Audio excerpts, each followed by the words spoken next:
One FAA letter, 700 to 800 planes grounded in a single afternoon. Not for safety or for storms, but because their registration paperwork was invalid. That was January 2026. Then came the second blow, a rule that could cost the industry a further $4.5 to $7 billion. Two regulatory storms, one aviation industry reeling, and the scariest part? This could happen to your plane next. Let's start with the one that already happened. For decades, foreign owners who wanted to fly under the prestige and paperwork ease of a US November registration used something called an owner trust. Here's the simple version. If you're not a US citizen, you can't directly register an aeroplane with the FAA. So a trust company, a US citizen or resident alien acting as a trustee, holds the aircraft on paper, while you, the actual owner, fly it and pay for it. It's completely legal. Thousands of business jets and private aircraft around the world are registered exactly this way. One of the biggest players in that business was a company called Southern Aircraft Consultancy, or SACI, based in the UK. SACI built its business registering aircraft for clients across Europe, the Middle East and beyond, giving them access to the US registry's global reputation and its deep bench of maintenance, financing and legal frameworks. Then, the FAA did something almost unheard of. On the 13th of January 2026, it didn't just flag a few aircraft, it declared that every single registration SACI had ever filed was invalid, because the agency determined SACI's trustee arrangement didn't actually meet the required citizenship requirement, going all the way back to when those applications were first submitted. Not one plane or even 10, but their entire portfolio. That's somewhere between 700 and 800 aircraft gone from legal status in a single letter. The FAA gave SACI 21 days to surrender every certificate. And because an invalid registration means an aircraft has no legal identity in the eyes of the regulator, the consequence was immediate. Every one of those aircraft was grounded the moment the notice went out. Numbers on a page, though, don't always hit the same as a real aeroplane sitting silently in a hangar. So here's a specific example to help paint a more realistic picture. Channel Islands Air Search is a volunteer-run charity that flies search and rescue missions over the waters around the islands of Guernsey and Jersey. Real emergencies, real lives, 24 hours a day. Their aircraft was registered through an SACI trust. When the FAA notice landed, their plane went from on call to save someone's life to cannot legally leave the ground, with no confirmed date initially for when it could fly again. For about a week, Guernsey and Jersey had no search and rescue aircraft on standby at all. That's the part that the dry regulatory language never captures. This wasn't only hedge fund-owned jets sitting idle at a private terminal. It was a rescue aircraft. The good news? Because of the high stakes involved in this case, their registration issue was resolved quickly, and the aircraft was back in service within about a week. But that's still a week with no search and rescue plane over some genuinely dangerous water, and it's a one-off outcome that depended on how fast that particular paperwork could move. And there's a darker footnote that explains why the FAA was watching this space so closely in the first place. One of the most tragic recent accidents, the 2019 crash that killed footballer Emiliano Sala and his pilot, involved an aircraft registered through an SACI trust. That accident had already put trust-based registrations under a microscope, and this year the FAA finally pulled the rug completely. To be clear on one point, because it matters, aviation attorneys and industry groups have been careful to point out that this is not a safety finding. It's an administrative and legal citizenship issue. Effectively a paperwork failure, not a mechanical one. The aircraft aren't necessarily unsafe. Rather, they're unregistered. But unregistered still means grounded, and grounded means the exact same thing to an owner whether the reason is a cracked spar or an incorrect piece of paperwork. Your aeroplane doesn't fly, and your aeroplane probably doesn't sell. Owners had two options: re-register the aircraft in another country entirely, starting the paperwork from scratch, or file a brand new FAA application and hope it moved quickly enough that the aircraft wasn't parked for months. Meanwhile, SACI disputed the FAA's findings publicly, calling the decision a complete shock. In a calculated move to protect its clients and business, SACI arranged for Valiair, a US aircraft trust company based in Casper, Wyoming, to take over. Within 72 hours, Valiair completed a full stock purchase of SACI. Because it was a full share purchase that transferred ownership of the company itself, the existing trust agreements remained intact. This allowed aircraft owners to bypass the lengthy, complicated process of individually transferring titles to a brand new trustee. Here's the update that matters most if you're only hearing about this now. It's largely over. The FAA issued temporary certificates of registration as paperwork came in, and according to Valier, every aircraft previously held in trust by SACI has since been re-registered and returned to service. So despite the initial fear and shock, this wasn't a permanent grounding. It was a sharp, disruptive few weeks, and then a resolution. So that's the first storm, but it wasn't the last. Here's where it gets interesting, because while the SACI story was still breaking, the FAA quietly dropped something else entirely, a rule that doesn't touch trust paperwork at all, rather it touches physics. The US government, under the One Big Beautiful Bill Act, directed the FCC to auction off a chunk of wireless spectrum, the upper C-band, for new 5G services. The problem is that that band sits right next door to the frequency your aircraft's radio altimeter uses. That's the instrument that tells the flight deck exactly how high you are above the ground during the approach and landing, so one of the most safety-critical pieces of equipment on the aeroplane. The FAA's answer, submitted in a notice of proposed rulemaking on the 7th of January 2026, every radio altimeter operating in the lower 48 states and DC now has to meet new interference tolerance standards. That is not a few aircraft. It's roughly 58,600 individual altimeter units across 40,900 individual aircraft, spread across close to 14,000 different owners and operators, everything from major airline fleets down to business jets and helicopters.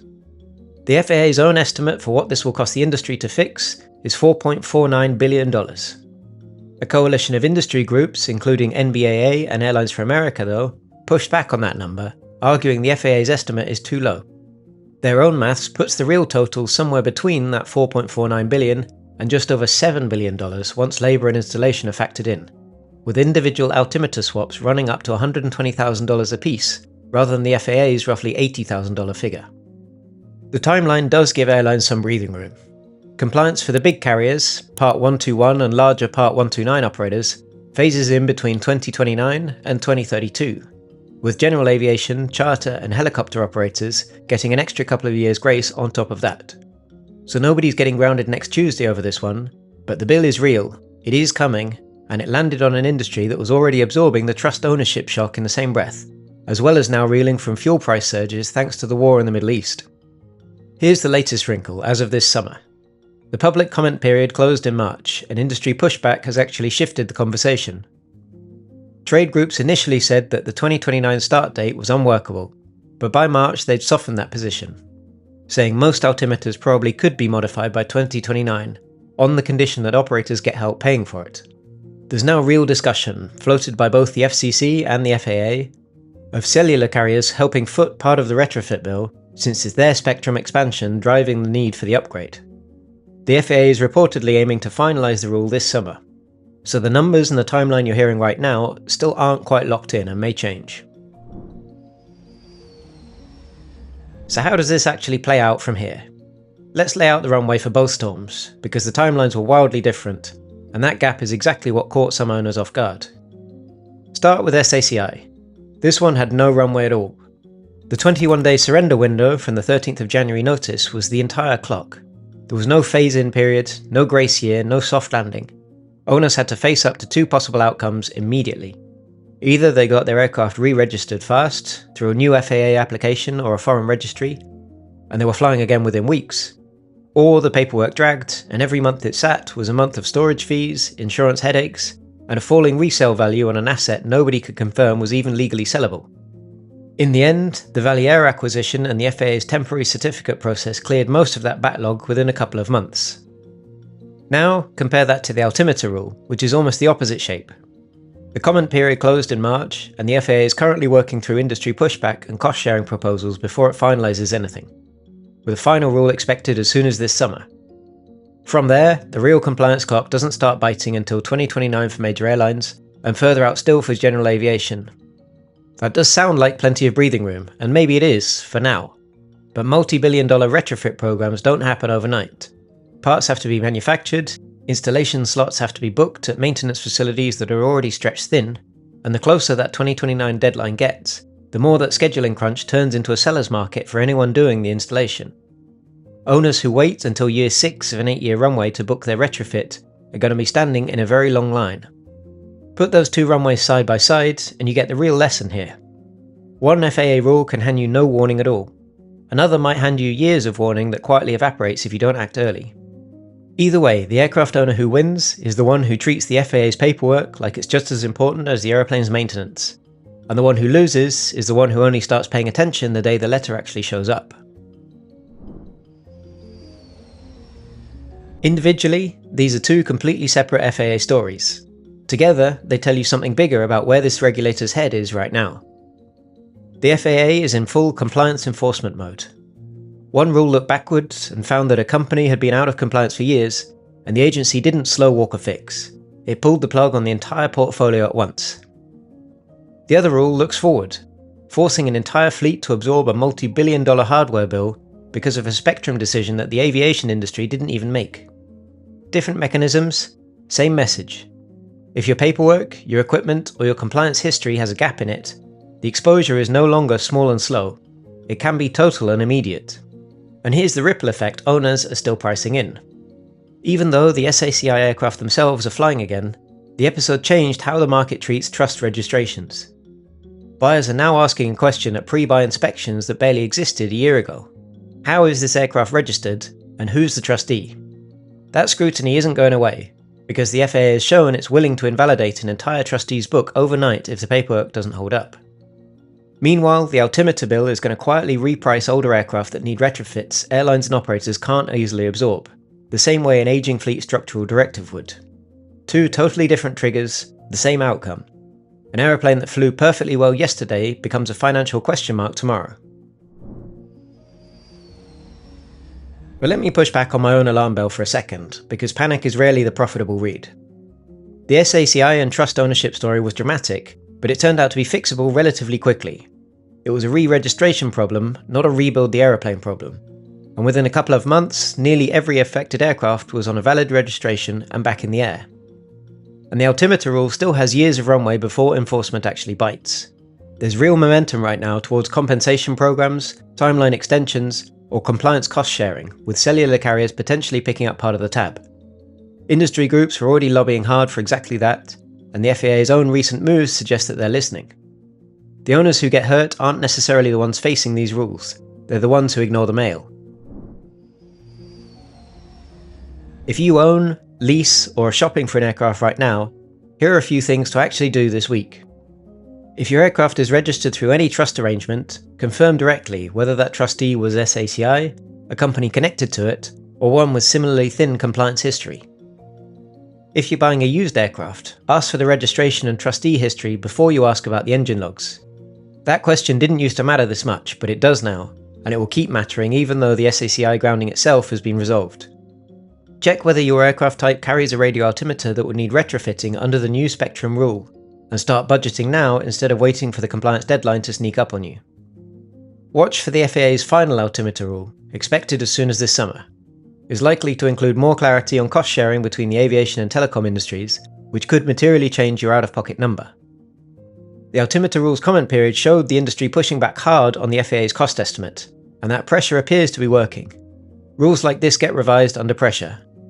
Keep watching for the final version because the number and timeline you see today aren't necessarily the ones you'll end up living with. So here's the real headline. It's not that a rule could ground airplanes someday. It's that a rule already did. Hundreds of them this year. Over what was basically a filing cabinet problem that nobody saw coming. And luckily, within a couple of months, the industry had largely fixed it. However, right behind it, a $4.5 to $7 billion bill landed on that same industry that hadn't finished dealing with the first one. And that bill is still being negotiated as we speak. So let me know. If you found out that your aircraft's registration ran through a trust company, would you know how to check? Drop it in the comments. That subscribe button's calling your name.